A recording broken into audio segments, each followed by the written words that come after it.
అగ్ని 24 టాక్స్కి స్వాగతం. నేను మీ రామకృష్ణ. రాష్ట్ర ఉప ముఖ్యమంత్రి పవన్ కళ్యాణ్ గారి మార్కాపురం పర్యటన విజయవంతమైంది. ఈ నేపథ్యంలో ఇక్కడ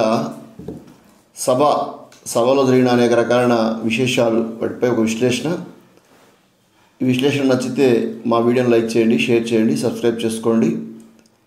సమకాలీన అంశాలపై అగ్ని 24 టాక్స్ ఇచ్చే కథనాలకు మీ సపోర్ట్ ఇవ్వండి. జగన్మోహన్ రెడ్డి గారు పరిపాలనలో జరిగిన లోటుపాట్లను తాను ఎత్తి చూపానని, రెండు చోట్ల ఓడిపోతేనే భయపడలేదు, ఇప్పుడు భయపడతానా అంటూ పవన్ కళ్యాణ్ చేసిన వ్యాఖ్యలు అవుతున్నాయో సభలో ఒక్కసారిగా కేరింతలు కొట్టడానికి కారణమయ్యాయి. అంతేకాదు, వ్యక్తిగతంగా తనకు ఎవరిపైనా కక్ష లేదు, సిద్ధాంతపరంగా లేదా పార్టీ పరంగా విధానపరంగా మాత్రమే తాను వ్యతిరేకంగా పోరాటం చేస్తానని పవన్ కళ్యాణ్ గారు చెప్పడం ఒక విశేషం. జగన్మోహన్ రెడ్డి గారిని విమర్శిస్తున్నప్పుడు వేదికపైనే బాలినేని శ్రీనివాసరెడ్డి గారు, మాగుంట శ్రీనివాసరెడ్డి గారు ఎంపీ ఇద్దరు ఉన్నారు. వీరిద్దరు కూడా గత వైసీపీ ప్రభుత్వంలో కూడా కీలకంగా ఉన్నారు. ఇదే ఎంపీ శ్రీనివాసరెడ్డి అప్పుడు వైసీపీ ఎంపీగా ఉన్నారు. బాలినేని శ్రీనివాసరెడ్డి గారు అయితే మంత్రిగా, విద్యుత్ శాఖ మంత్రిగా ఉన్నారు. అంతేకాదు, జగన్మోహన్ రెడ్డికి చాలా దగ్గరగా మామ కాబట్టి మామల బంధము. అదేవిధంగా జిల్లా రాజకీయాల్లో బాలినేని గారు తన పాత్ర చాలా అద్భుతంగా పోషించారు. పార్టీలో అంతా తానే నడిపాడు, సెకండ్ క్యాడర్ థర్డ్ అన్నట్టుగా, సెకండ్ ప్లేస్ థర్డ్ ప్లేస్ అన్నట్టుగా. చివరి క్రమంలో చివరి రోజుల్లో ఎలక్షన్లో పోటీ చేయడం, ఆ తర్వాత ఓడిపోవడం, ఆ తర్వాత ఆయన అక్కడి నుంచి బయటకు వచ్చి జనసేనలో చేరారు. ఈ నేపథ్యంలోనే ఇక్కడ జరిగిన మీటింగ్లో డయాస్ మీద దామచర్ల జనార్దన్ గారు, ఒంగోలు ఎమ్మెల్యే గారు టీడీపీ, రియాజ్ గారు జిల్లా అధ్యక్షుడు, పార్టీ జిల్లా అధ్యక్షుడు జనసేన, బాలినేని శ్రీనివాసరెడ్డి గారు గతంలో వైసీపీ ఎమ్మెల్యేగా పోటీ చేసి ఓడిపోయిన మాజీ మంత్రి. అంటే ఆ ఎలక్షన్లలో రియాజ్ గారు, జనార్దన్ గారు ఒకవైపు, బాలినేని మరోవైపు ఉండి ఫైట్ జరిగింది. ఈ ఫైట్లో జనార్దన్ గెలుపు చాలా ఈజీగా జరిగిపోయింది. సో రియాజ్ గారు, జనార్దన్ గారి యొక్క ద్వయం గెలిచారు. బాలినేని గారు ఓడిపోయారు. ఓడిపోయాక బాలినేని గారు పార్టీ మారారు. దీంతో రియాజ్ గారికి కొంత ఇబ్బంది వచ్చింది. కానీ అధిష్టానం పవన్ కళ్యాణ్ గారి మాట కాదని లేక సర్దుకున్నారు.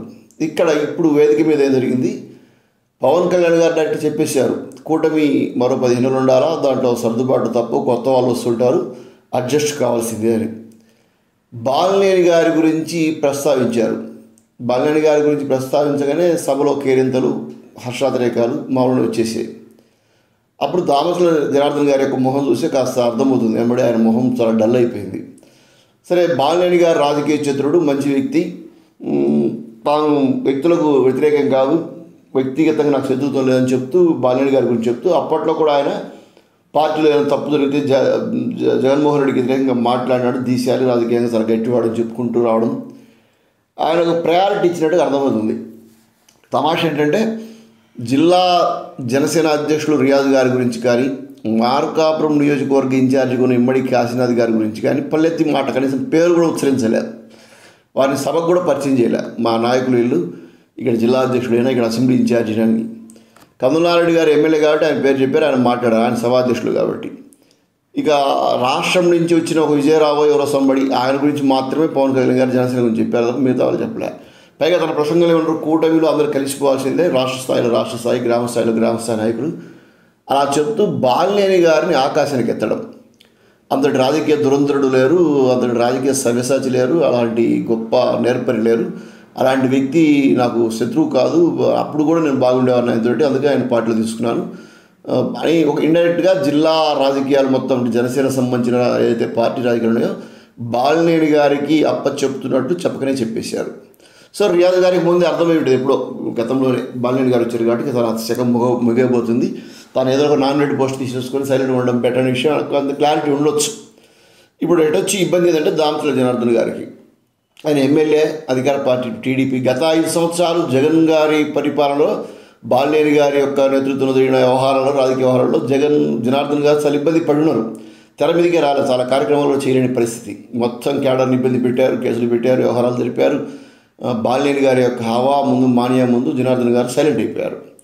మరి ఇప్పుడు జనార్దన్ గారు తన యొక్క హవా చూపిద్దామనుకునే తరుణంలో ఏకులా వచ్చి మేకులా తయారైనట్టు బాలినేని గారు జనసేనలోకి చేరడము, ఇప్పుడు ఆయన భవిష్యత్తులో ఇంకాస్త క్రియాశీలకంగా ఉండే పరిస్థితి. ఇక్కడేమో కూటమిలో అందరూ సర్దుకోవాల్సిందే. టీడీపీ వాళ్ళు జనసేనకు బీజేపీ రెస్పెక్ట్ ఇవ్వాలా, జనసేన కూడా బీజేపీకి టీడీపీ రెస్పెక్ట్ ఇస్తుంది, అట్లా బీజేపీ అందరూ కలుపుకోవాలా, జనసేన అందరూ కలుపుకోవాలని చెప్పి అంతా బాగానే ఉంది. కానీ ఇక్కడ మరి జనార్దన్ గారు ఉండగా బాలినేని గారు ఒంగోలులో రాజకీయాలు చేస్తుంటే, వ్యవహారాలు నడుపుతుంటే జనార్దన్ గారి యొక్క పరిస్థితి.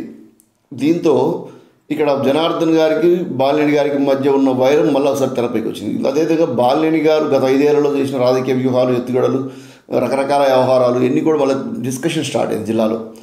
బాలినేని గారి యొక్క తెర ముగిసింది, అంగం ముగిసింది, శకం ముగిసింది అనుకుంటుంటే మరలా కాదు, రీ-ఎంట్రీ అయినారు.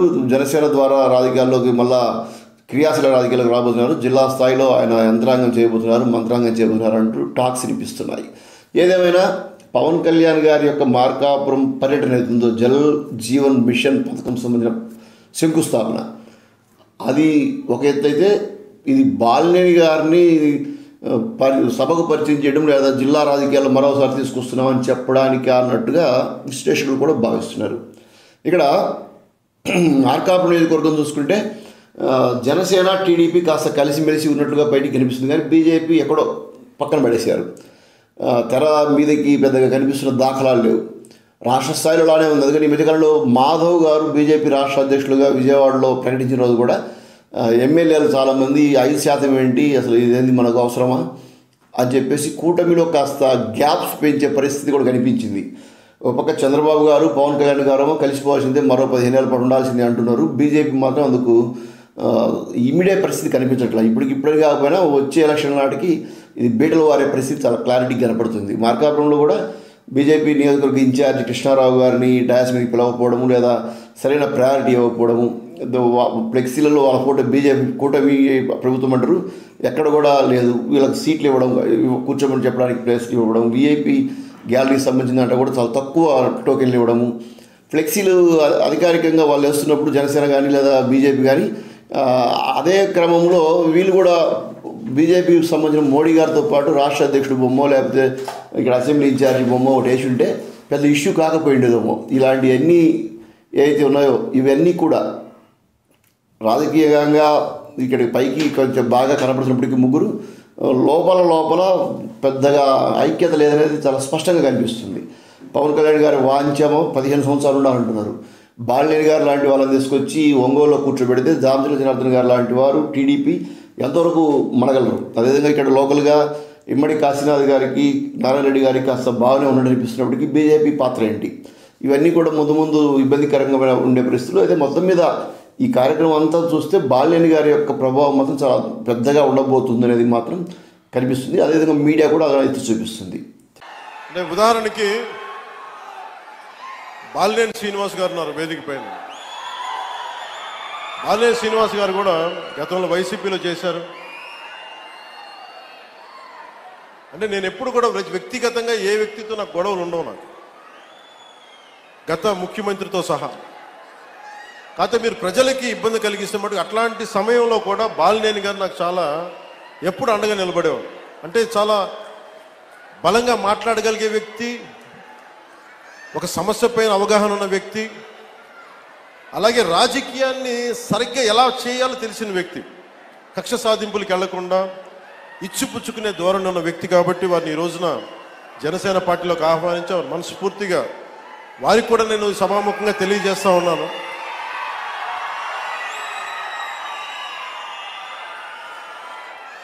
కొత్త కుటుంబ సభ్యులు వచ్చినప్పుడు కొంచెం ఇబ్బందులు ఉంటాయి. వాటన్నిటిని ఇందాక చెప్పినట్టుగా రాష్ట్ర క్షేమం కోసం, మన ప్రకాశం జిల్లా సమస్యల కోసం అందరం కలిసికట్టుగా పనిచేద్దామని తెలియజేసుకుంటూ సెలవు తీసుకుంటూ జై భారత్, జై Hind. Thank you for watching అగ్ని 24 టాక్స్ విశ్లేషణ.